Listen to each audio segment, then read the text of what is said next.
go to the Holiday Bowl. Syracuse, Washington State. It is a bummer that John Mateer is not playing this game because I do think that there's stuff to be had on this Syracuse defense. Syracuse has been pretty opportunistic on the defensive side of the football. Kyle McCord's been awesome, right? Way better than anyone could have ever anticipated for him. For them, I mean, they got a Heisman vote, more Heisman votes than Will Howard, so that's saying something.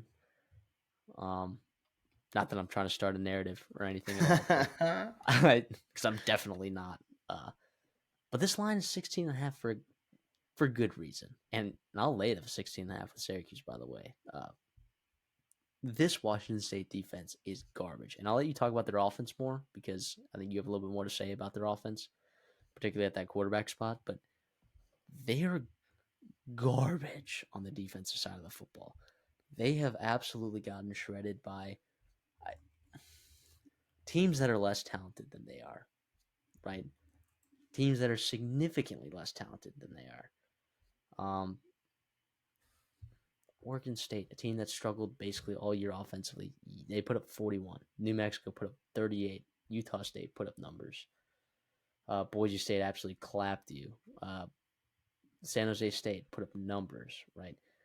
The one thing that kind of like held this Washington State resume together all year, where you could look back and be like, okay, like maybe this is just a good football team, was a Washington team that was still early in the season adjusting to a lot of portal changes, right? Then ended up playing a little bit better football down the stretch. That was at a neutral site too, I believe. And then that Texas Tech game where I think you really just caught Texas Tech on a bad day at home in Pullman. And that was week 2 of the season, right? So I look at Washington State, they're trending down for me, right? First of all, losing to Wyoming at home. I get it. If you go to Laramie and you lose, whatever. You lose to Wyoming at home, you are on my stink alert radar. Okay. Maybe this is a giant trap, but I'm laying 16.5 with Syracuse, and I'm not going to think about it too hard because I think Kyle McCord is going to shred this football team. Yeah, listen, I'm with you here too. I'm going to lay the points with Syracuse. This is a spot where, honestly, I hope I'm wrong. I hope Washington State gets to win here, external to what's going on in this game here. No Jake Dickert. I didn't even mention that. Yeah, they got no head coach, no offense coordinator, no defense coordinator, quarterback coach, running back coach. Like, it is a mess, right? So how are you going to be able to piece it all together? And that's for Pete Kaligas to figure out. Their defensive tackle coach obviously bleeds Cougar Red, which I love. Yeah, man. Damn, is it tough. My question here is, how many players are going to be playing? And I was trying to find answers, work through that. You've got 27 known players in the portal, right? Which is a staggering amount, right? 11 of those are starters, by the way. Pretty big deal. Only 5 are committed right now. So my question is, I figure if you're committed, you're probably not playing in the bowl game, more so because if you're Arizona, if you're Vanderbilt, if you're Oklahoma, obviously now you're not playing, but if you're TCU and Utah, you got these guys on these teams. I don't think you're letting them play because you don't want them to get hurt. You want them to get on your campus, start learning your offense, blah, blah, all that good stuff. Regardless, though, there's still at least 22 players that are uncommitted.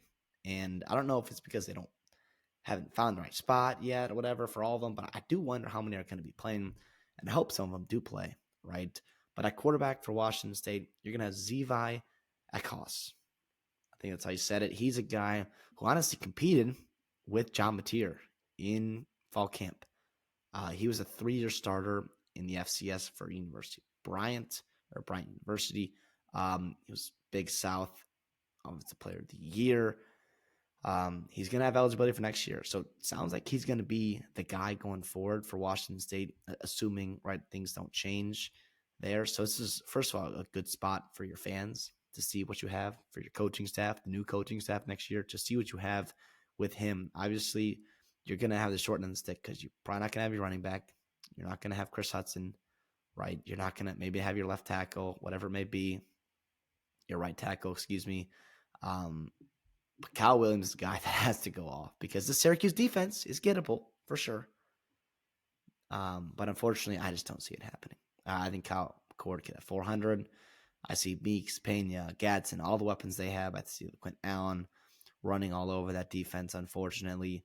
So much has gone on. I do think this Syracuse team, I'm not worried about stinker alert at all. Fran Brown is pretty dialed in, and he said, we don't opt out here. We don't opt out around here, which I freaking love for his program. I think it's awesome. They're pretty relatively healthy.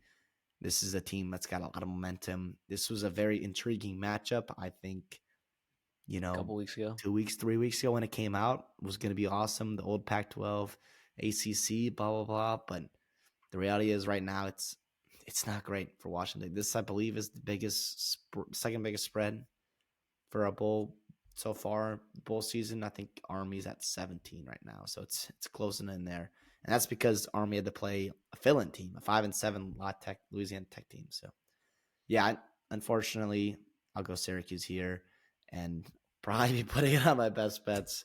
So you have to check that out when we get to it. But yeah, it's tough right now for Washington State. Well, there's always, and we'll say this just in case I'm right, okay? There's always, every year, a quarterback or two that become bowl game legends, okay? Yeah. Caden Velkamp for Western Kentucky. Miller Moss last year, right? Like rolling into next season. There are spots and teams, offenses that are capable of plugging in a quarterback and potentially having them do well. And this isn't just some random, I mean, maybe random to a lot of folks here, but a lot of experience under center in college football. Not at the FBS level, like we talked about, but there is a chance that this offense does some things with that Goss at quarterback. There is a chance that he does some things. Not saying they're going to win because I like Syracuse a lot here, minus 16.5. But if there were things to get stinky, I could definitely see a situation where he does play well, or even like a 3-touchdown loss, right? Like I could see him throwing for 320 yards, 2 touchdowns, 2 picks, maybe like 42-21. Yeah, having to do something, right? Having to make plays, maybe forcing some errors that maybe shouldn't be made. But this guy was competing with John Mateer, who, by the way, was phenomenal this year. Will be playing football at Oklahoma next year. One of the Yeah, early Heisman favorites. Yeah, I gotta believe he's pretty decent at football. So don't be fooled, all right? Don't be fooled heading into this game. But I say don't be fooled, and then I'm going to put cold hard-earned cash on Syracuse minus 16.5. Well, the funny thing is now, and I'm to play that not play devil advocate here. I just want to make a little comment here on when coaches and like it comes out how competitive, right? The job was for QB1, right? Remember Jameis Winston back in Florida State and how competitive it was with Jacob Coker and how that really was never a conversation or never really competition. And then Drake May and was it Jacoby Griswold, right? And they're back and forth.